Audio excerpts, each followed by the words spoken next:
In this video, I'll be continuing my series on how to generate meshes using PCG. In this specific case, I'll be showing how to use decals, as you see here, these surfaces, as well as the meshes that are on top of these decals using the world ray hit query rather than mesh sampler. What that gives us is it allows us to generate meshes on the landscape as well as multiple objects, and you can filter it out by tag, which is really nice. Okay, so let's go ahead and get started. Now to get started, all you need is a fresh scene like this, and I'll be providing the links to these assets that I'm using in this video in the descriptions below. So if you want to follow along, you can go ahead and do that. So the first thing you need to do, like always with PCG, is to make sure you go to Edit, Plugins. From here, you want to search PCG. In this case, you need Procedural Content Generation Framework. It's also good to have this PCG framework geometry script. In this case, I don't think we need it, but it's good to just have it turned on with the workflow that I've been showing. So if you don't have it turned on, it's going to force you to reset Unreal Engine. So go ahead and do that. Once you get back to Unreal Engine, if you reset, you have to just come back to your scene. Now, from your content browser, I like to create a folder called PCG. Choose to create one if you'd like. From here, you can right click, go to PCG. This should now show up now that you've added the plugin. Go to PCG Graph, and then go to create empty graph. Yeah, you're gonna name it whatever you like. I'm gonna call it PCGWH, call it whatever you like. Okay, so open that up. Now, once you open it up, you have to make sure you're dragging over the PCG volume. You see this? I'm gonna just drag it over here, make sure it's kind of covering everything like this. We see that box, that is my PCG volume. You need to do that, otherwise nothing will work. One thing you'll notice, it's out of bounds. So I'm gonna go ahead and move this inbound like this, okay? So now everything is inbound. So now I can move this down. We don't need this for now. And in our PCG, go ahead, drag this out a little bit more so we can see what's going on. And here, I'm gonna right click and I'm gonna type world ray hit query right here. From here, I'm just gonna go ahead and do surface sampler. We'll edit the world ray hit query later. Surface sampler, and I'm just gonna drag the out into the surface.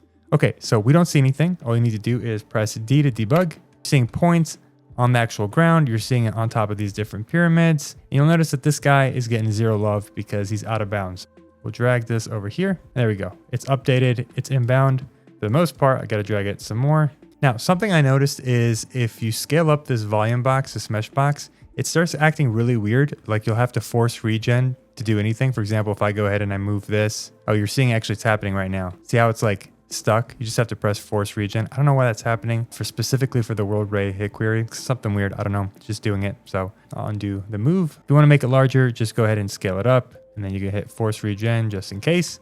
And that's that, okay? Pretty simple, okay? Obviously, I've showed you in previous videos how to filter this and how to use spatial noise. So let me just do that before I start showing you how to filter everything. Go to spatial noise, and we'll go to spatial noise in, okay? Select this. In your contrast, you want to bump this up to 100. Debug this by turning that one off and turn spatial noise on by pressing D. So from the top, you could see the pattern going on the ground. Within the volume box, you could see it hitting the different objects. And so if I go to spatial noise, the way you control this, if you go to transform, you can increase this to, let's say I'm gonna move this to 10. Okay, you see the pattern happening over here. Let's move this to 10, for example. Move that to 10, move this to 0. You see kind of a stripe pattern. Okay, so from here, let's go to surface sampler. So let me show you how this works. Surface sampler, if you increase this to like, let's say 1, you get tons and tons of points. Let's move this to 0.5. Okay, so you're seeing the points, right? There's a lot more of them.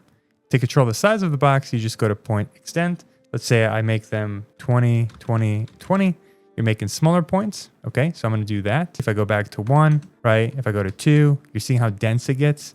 Let's go back to 0.1. It's very sparse, so that's how that works. So let's go back to 0.5, for example. So it's a bit more dense, just so I can show you what's going on here with spatial noise. From here, if I go to transform again and I hit 20, say over here, let's make this 1. Let's hit this to about 10. So what you're basically doing is just changing the pattern. So now I have 109, 20. Let's go back to surface sampler. Let's make this like 1. So you're just getting different patterns, okay? So that's all that that's doing, and that might be useful for you to filter out in the future. So I'm gonna add a density filter here. Okay, and what that's going to do is it's going to filter out, if I debug this, it's going to filter out the black and the white. So what you're getting is the white and light gray nodes. As you see over here is some light gray. And if you want to invert that, you can simply just click invert. You'll get the black and dark gray points. So that's what's happening there. Now you might be wondering, okay, so what's with this world ray hit query? So if I come back here, what's nice about it is if you go to filtering and you come down to actor tag filter, you can actually set different tags. But if you go to select landscape, let me make this bigger so you can see it. Select landscape hits, it's included. If you exclude it, you won't get any of the ground. So that's kind of nice. Now you're just getting things on objects. Let's say I wanted to include these two objects, but not that one. How would you do that? Let me just move this out of the way. So if I select this big pyramid over here and I scroll down to tag, I'm just going to type tag in the search. I'll see it's set to tag V1. If you don't know how to do that, all you need to do is I'll delete the tag. I'll click plus sign. Okay. And I'll tag this as V1. So I'll deselect and then I'll reselect to make sure that the tag is actually there. If I select this pyramid, I have it set to V2 and this one is set to V1 as well. Okay, so I go back to PCG and select the world ray hit query and I go to my filtering, right? You got to expand filter, go to actor tag filter, select include. And here you can set a list. So I'm going to include V1. Okay. And I'm going to hit tab. And you'll see that it generated on both these two volumes because they're both set to V1. Now, let's say I wanted V2. How would you do that? Say there's some other object you wanted. Well, you could just go ahead and press comma and then V2 tab, and that includes that as well. Allows you to cast points on multiple objects, which is kind of nice, and you could filter it out by the tag. So that's a bit nicer than including multiple mesh samplers, as I showed in some of my other videos. You can just kind of cast it all together. Now this is being projected from the top, but anyway, I'm going to go on. I'm going to continue. I'm going to type transform points. From here, I'm going to select density filter. The reason I'm doing this is because I'm going to generate a mesh, but I know it's going to be too big. So I'm going to have that ready. So then I'm going to select static mesh spawner, and that's going to allow us to generate a mesh. So I'm going to go ahead and select out to in. And from here, what we're going to need to do, as we typically do, is go to mesh entries, click the plus sign, go to descriptor, and then come down to static mesh. I'm going to go to my content browser. I'll go to my sci-fi object, static mesh. I'm going to go ahead and drag this gas tank over to static mesh. If you want to use this asset, it's in the description below, so you can find that link. Anyway, so let's drag this down. You'll notice that the meshes are very large and they're everywhere. So let's get a control over this.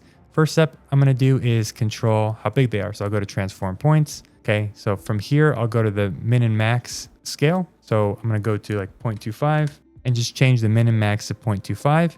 I'll make it much smaller. Debug on density filter. You'll notice that we have a bunch of small little objects, these little points. And if it's too much for you, you can always go back to surface sampler. You can go from 1 down to, let's say, 0.5. Okay, so you can have much less. If that's too much, you can go to 0.25. One of the issues I typically have with this method is it gets on the corners. And I'm looking here and there's, I guess, one on the corner. That's going to cause a problem with the decal.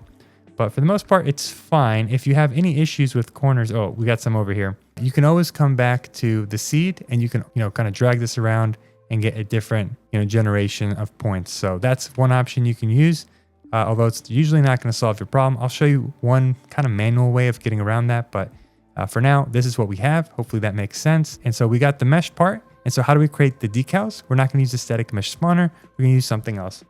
We're going to use spawn actor.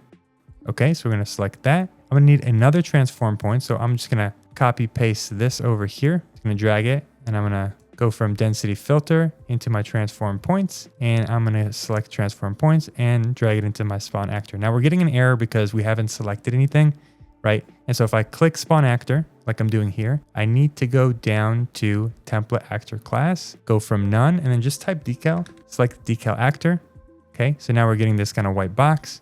That's a placeholder until we actually select our decal. So under template actor class, you need to turn on allow template actor editing. So click this. Now, once you click that, you'll get this template actor set to decal actor automatically. You just have to hit the arrow and hit decal, hit decal, hit decal. I know it's a lot of steps. And then here is where you place your decal material. In my content browser, I've downloaded some megascan decals. You can go ahead and find any decal you like. And in here, I'm going to use the materials. I'm going to drag this over into decal materials. And just like that, we have ourselves a lot of decals. And you can see this little post-it note thing on top of the decal. That's just kind of previewing that there's a decal there. I could press G to turn everything off, like all my gizmos, and that will just kind of disappear. That's how that works. And obviously you can use the transform points to change the scale of this. So let's say I want to change 0.5, 0.5. Okay, you can make them bigger. Obviously you're going to start getting goofy stuff like wrapping the corners, and you're going to get them overlapping, but maybe that's what you want. I don't know. I'm going to actually change this to 0.1 and 0.1. That's too small. I'm just going to change this back to 0.25, and I'll cover how to get rid of maybe some of these things, some of these weird corner wraps. Now, if I press G, I'll get my gizmos again. And one thing I noticed, I know I shouldn't do this, but if I select the little gizmo right here, I can actually control the decal. I can actually move it, see? And Now this is what's happening is if I move my PCG, you'll notice that in the outliner, it's generated the decals. They're independent of the PCG, right? Like they're independent from the node. So if I go ahead and I just remove the volume, the decals remain. So once you set the spawn actors of decals, they're kind of just like in the file. Again, I can just delete this as well, and they just float there.